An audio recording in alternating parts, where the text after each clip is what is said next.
up guys, and welcome back to my channel. In today's video, I show you what the exam looks like as well as how to ensure that your system is ready for the exam. This email was sent to me by the OET team.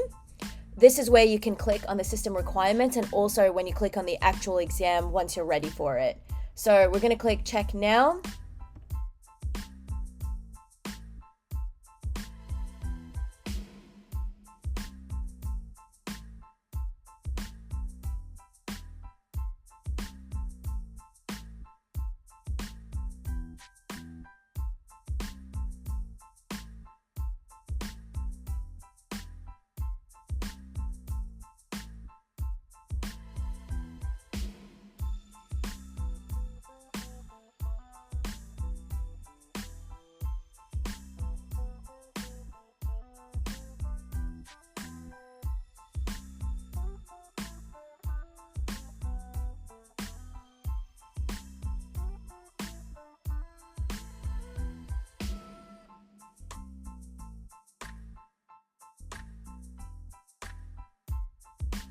The confirmation number can be acquired either from your email or from the confirmation on the actual website. So I'm just going to copy and paste that in right now.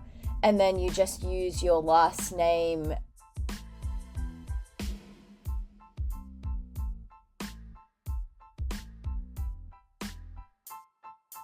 Once you've inserted your confirmation number and your surname, you can download the application. It's pretty easy. On this ProProctor website, it actually locks you out of any other browsers during the exam. So you can't use ChatGPT, you can't use help from anything else. So this is what the actual exam website looks like. You put in your confirmation code and your last name. Alrighty guys, here is the practice test. It was the one that was sent by email. There are no answers on the email. However, if you go to the OET website, it is actually sample test 1 and that will be inserted below. Here's the tutorial with the online test structure. You can see the amount of time allocated for each section and we will go into that in detail. And this is a super important thing to look at before you start your exam. And I just recommend you do this in general because it shows you things that you may not know on the exam date, like what you can highlight, what you can't highlight. That's something that I found super annoying, what to click on. You can also see that in the center of the screen on top is the allocated time or the amount of time that you have left. If you leave a question behind, it tells you like the little blue, dark blue icons on the left is actually highlighted when you leave a question behind. The only things you can highlight are the things within the PDF. So you can see the PDF in front of us and we'll definitely go into more detail later. Everything else is pretty straightforward. You just hit next whenever you're done with a section. Another super annoying thing was that you can't put two screens side by side. So if you've got a PDF, you can't really do that, or at least I struggled doing that during my exam, and if you guys find another way, by all means. We also have a cross out feature that works for some exam questions, so you just right click to do that. Alrighty, let's begin with the first part of the exam. Just a disclaimer, everything is sped up so that you can see what the entire exam looks like. This is the listening section, and over here, if you finish a section, it does not add on to your time for the next section. So it gives you no benefits. The listening section is made up of 3 parts, which gets harder as you move on. Part A has 2 recorded extracts. Most of it is there, you just fill in the blanks. And if you miss one part and you notice that they're like, for instance, like talking about sciatica now, it means you need to move on to the next part. You can make up answers for here. Some of the things like may make sense. Maybe you'll guess a correct answer. So go for it.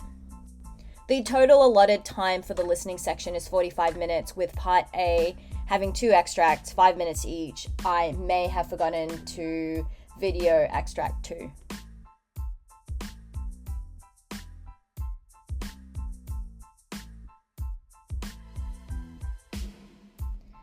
Now it gets harder. Part B has 6 recorded extracts and it could be like handovers between medical professionals. And you click on the right answer, it turns yellow, and you can also right click to cross out the answers that you know are not right.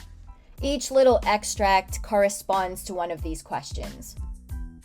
Part C of the listening assessment contains 2 massive interviews with heaps of questions underneath it. So you kind of have to understand the gist of the entire interview to be able to understand all of the questions below it. Now we move on to part A of the reading section. This is the final section that you need to complete before your allotted break. It is 15 minutes long, and you have 4 short texts related to some healthcare thing, and you have to answer questions underneath it. So here's one of the texts that I've pulled up in front of me right now. As I said before earlier during the tutorial time, anything within the PDF can be highlighted. And here's one of the problems that you can see me struggling with. When you open up one of the PDFs, it's really hard to put them side by side on the screen in front of me.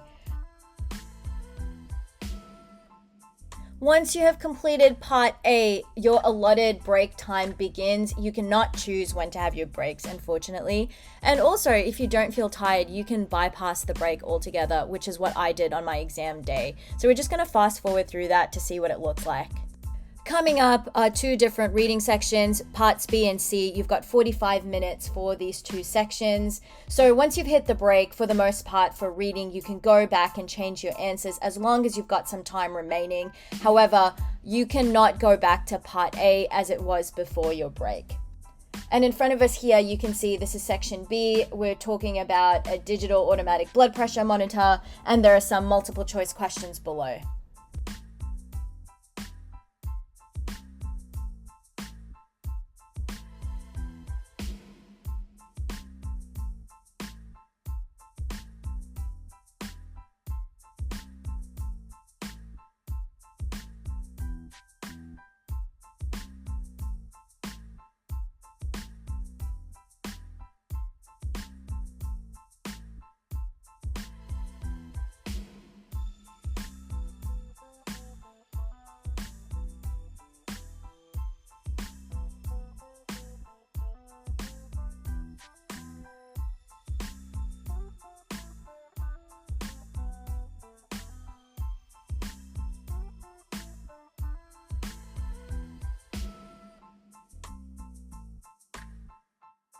Now we've got 2 longer articles with some multiple choice questions beneath them. In my experience, all the answers are in chronological order, and for the most part, it's 1 answer per paragraph. You will notice that more as you do more sample questions, but that's like an easy guide in case you can't find your answers. Alrighty, finally, we've got the writing section. Your task is to write a letter from the information that they provide you. You've got 5 minutes of reading time and 40 minutes to actually read this. You can also re-access it. So I'm going to complain about this again. So I hate how you can't really put the 2 screens side by side. So I minimize it in a bit. And you see me writing the actual letter. I will have an individualized video to writing a letter for the OET. I just learned a specific structure and like particularly the introduction and the conclusion, and I went from there. But just for the sake of practice, you can see exactly what I've done here. You can highlight the notes, and that's what I've done to extract the important information from here. And on the actual exam day, it actually does tell you how many words you've got or if you're over the word limit, because you get penalized for that as well.